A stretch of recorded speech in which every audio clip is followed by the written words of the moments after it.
Hello guys, good day. This is Laking Davao once again and welcome back to my channel guys. Hello guys, magandang araw sa inyo lahat, no? Kamusta po tayo? Sana ay nasa mabuti tayong mga kalagayan guys. Ayan. And we are here sa may Rojas Avenue guys. Pinuntahan natin at binalikan natin itong ginagawa ditong na linear park, no?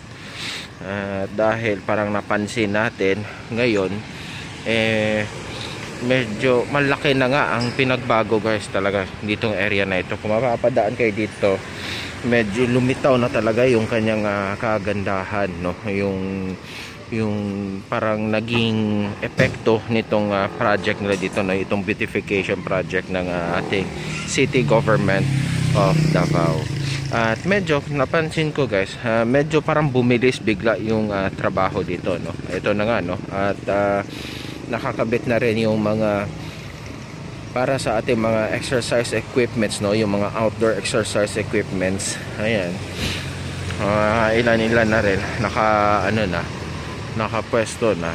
Ito, no? Lalakad-lakarin natin to guys. Dito na lang sila banda, no? Pero yun nga, sabi ko nga, mukhang bumilis yung trabaho nila dito guys, no?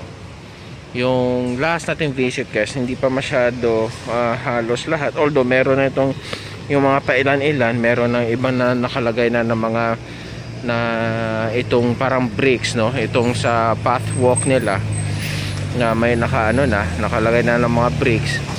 Ngayon halos lahat na, no? Halos buong itong kabuuhan na nitong Rojas Avenue guys. Pati dati yung mga bridge, no? Yung mga walk bridge, itong mga mga tulay na ginawa nila so that the people can easily access to each no, sa kabilang road hanggang tsaka dito sa kabila. Napansin ko dito guys, na rin, no? Nilagyan na rin nila, hindi tiles yata ang nilagay nila, it's like bricks also, no? Para siguro, no? Yan, ibang klase nilagay nila. Syempre hindi siguro yung tiles ang nilagay nila kasi para maiwasan yung pagdulas, no? Sa mga tao, lalo na kapag umulan. Ayan. Ito guys, no? Ang laki talaga na I have a feeling guys, no? Kasi since next month will be the Kadayawan Festival already, no? Papasok na. So ito malamang ang hinahabol nila. Pati nga itong mga poste na ito guys, yung mga lalagyan nila ng ilaw, itong mga lamp post na ito. Ayan, no? Meron ng mga wiring na rin. No, dati poste lang yan, wala yung mga wire, wala pa no? Ayun. Tapos yung doon sa kabila naman guys, nilagyan na nila ng harang yung dito na area, no? Yung parang sa may plant, yung kung saan itong mga tanim, no? Kasi may nilagay silang mga panibagong tanim at para siguro, no, yun nga, para hindi masyado muna magalaw kasi kakatanim lang. Ito guys, ayun, parang nasa sila dito guys, parang nag full swing, no? So yun, ikutin lang natin to guys,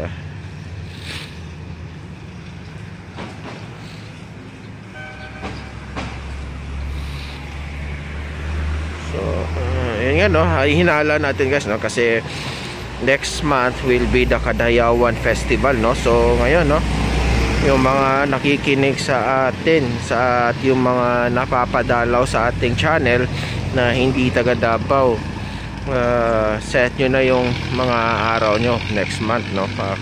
Kayo ay makabisita dito sa lugar ng lungsod ng Davao dahil para sa Kadayawan Festival. Ayan. So ito guys, no, dito na lang, no? Itong portion na ito guys, ito ay yung pangalawang section nung itong open creek na ginagawa guys. Ayan. So ayan, no? Meron din silang nilagay na parang mga ganitong tubo dito sa kada every ganito, no, yung may mga bridge. I don't know what's the purpose of this, pero no, hindi ko pa hindi ko maano kung ano yung purpose niya. Naka kasi no, nakatumpok talaga doon sa may kung saan yung may hagdan na papunta doon sa may tulay. Ito yung mga bricks, no, ganito yung mga bricks na nilagay din nila sa mga ano, no, makapal, malaki, and of course it's rough, so it's nice, no, so may iwasan yung pagdulas ng mga tao, lalong-lalo na if it is raining. Ayan guys,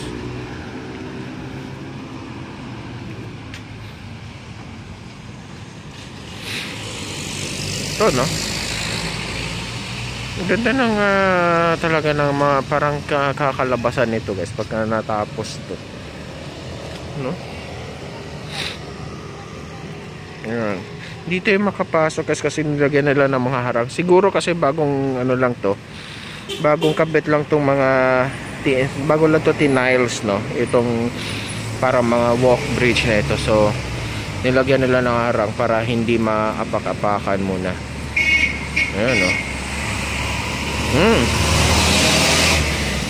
Merong nilagay na parang mga ano guys, no, yung parang nakikita nyo yan, nire-redot, no. Akala ko kasi para sa ilaw yan, pero hindi ko alam, no, na yung mga butas-butas nakikita nyo yan, yun yung kasi na ano ko, no, baka ilaw, no, para lagyan ng ano. So see, meron din kasi doon, ayan, sa along this pathwalk, no, ito yung pathwalk nyo guys, nasa inner side, hindi siya yung katulad yung kanina. Ito kasi yung creek na papunta na yung pinaka first creek, no, yung dito sa second creek kasi yung kanyang pathwalk guys nasa outer, no, ng no, yung mga puno. Dito naman iba, no, parang dito ka sa loob ng mga natatakpan ka nitong mga puno na ito. Ayan. Dito tayo sa kabila guys, titingnan lang natin, ikuti lang naman natin ito guys, no? Dito lang naman tayo na area banda kasi ito lang naman yung sadya talaga natin na papuntahan ngayong araw. And I am also preparing myself to go back to my office. So this is a quick update only. So ito guys, no, ito na yung road na papunta sa may boulevard. Ito, no, this road will lead you going to the boulevard at yung sa ginagawang coastal road dyan guys. So yun guys, no, ito dito na area guys, dito lang sila mostly, no, sa may dulo na part, no, paglalagay lang ng bricks at yun, no, tinatapos lang din nila yung nandito sa may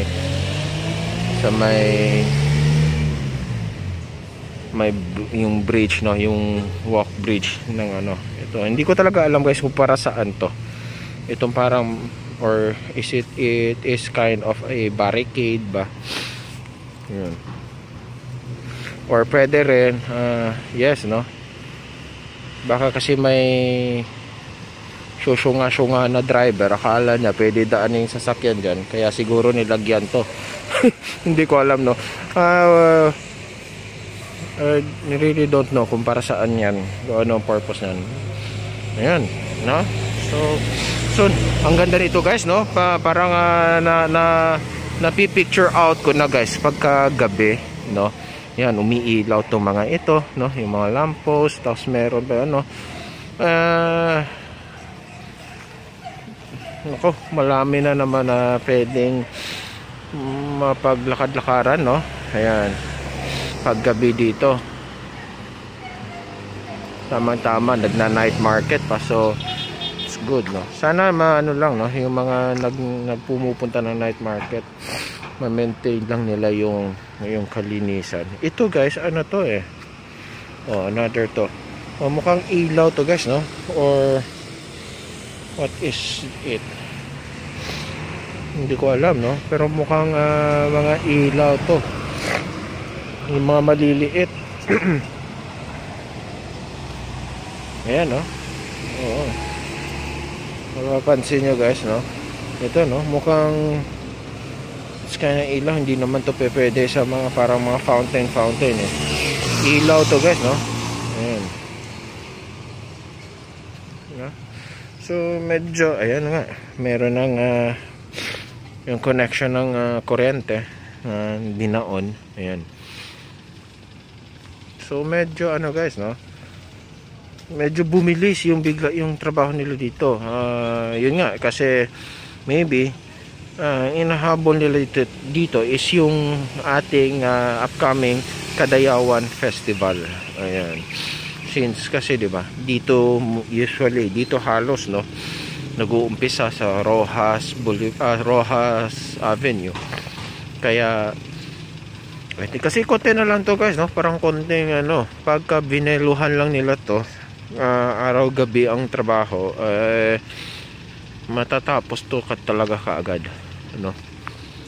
No doubt they can finish this project, or medyo hindi man totally finish, no, pero medyo yung pwede na, no? Ayan, no?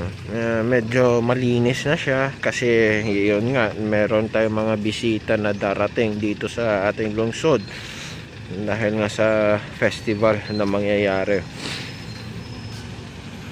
Ayan. Ito, guys, no? Mahaba-haba itong section na ito kasi aabot to hanggang doon sa may ano na. Ayan.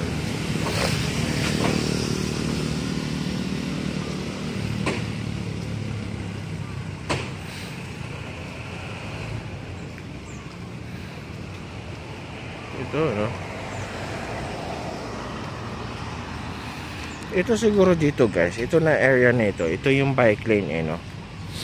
I don't know kung baka it will be stay at na lang. At it is na lang to. Pero yun, no? Baka pa to, no? Yung sa asphalt, no? Yan. I don't know, baka no? Ito na yon, so that they can give way para talaga sa ating mga bikers, no? Ayan.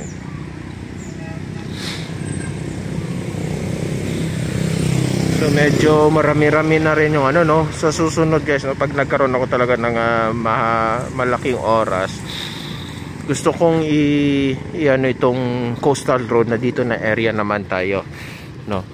Hanggang umabot tayo doon sa may bandang Arcastillo, no? Mag-update tayo diyan. Dahil mukhang ito nga, nakikita natin diyan ang laki na ng mga natatrabaho. Although nakikita naman natin sa mga kasamahan natin sa industriya ng pagba-vlog, pero iba talaga kasi kung ikaw mismo yung makakapunta. So titignan na lang natin, no? Gusto ko kasing makita through my bold eyes. Ayan. Okay, guys, no? Ayan. Kung natatandaan nyo dati, guys, yung dati nating yung last visit natin dito, yung pangatlong, yung last end portion nitong itong section ng Open Creek, wala pang ginagawa talaga, no? Totally. Pero ngayon, ayan na, nakapag-umpisa na rin sila na maglagay ng bricks, no, sa pathwalk. Ayan, no? Ang bilis nga, biglang bumilis yung trabaho dito, guys, no? Ito, ayan.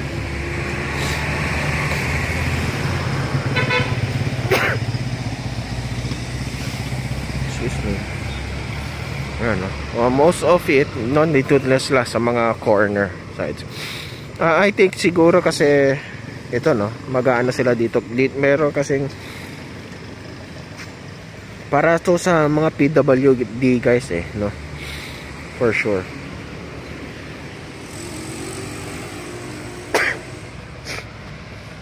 Ayan, no? Ito yung last section na sinasabi ko guys.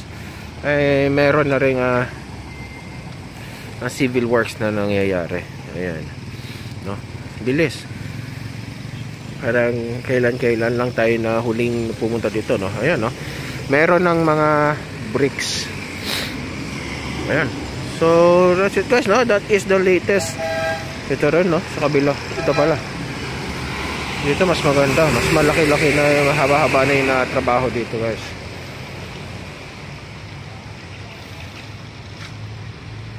Ayan. Ayun yung ginagawang extension ng ating Rojas Avenue. Papunta na yan sa ginagawang Coastal Road. Ayan. Ito, no? So that's it guys, no? That will be the latest here dito sa ginagawang linear park, no? Dito sa may Open Creek, sa may Rojas Avenue. So they are parang ano sila dito, parang biglang in full swing, ano? At saka medyo bumilis yung trabaho. I think nagdagdag sila ng mga personnel dito, yung mga laborers, na para medyo bumilis tong trabaho na ito. Ayun. So yan lang muna sa ngayon ang ating in-update, no? So no, tingnan natin, baka ang next balik na natin dito guys will be the Kadayawan Festival already, no? Mapapasyal-pasyal tayo dito sa downtown sa Kadayawan. Ayan. So guys, that's it. Thank you so much. Please like and share the video, and sa mga hindi pa nakapag-subscribe, no? Subscribe na rin po kayo. Hit nyo na rin yung notification bell para ma-notify kayo every time we will upload a video tungkol sa mga development dito sa Metro Davao. Ayan, no? Ito mga ilaw to yata guys, no? Ayan. Oo. Ayan, no? May mga wire. Ilaw to no? Parang mga design na mga ilaw. Ayan. So yun, that's it guys, ha? Sa aking paalala guys, tayo ay mag-iingat sa ating mga pang-araw-araw na mga ginagawa, dahil yung mga mahal natin sa buhay nakaabang yan sa atin na tayo ay makauwi ng matiwasay. Okay? So guys, that's it.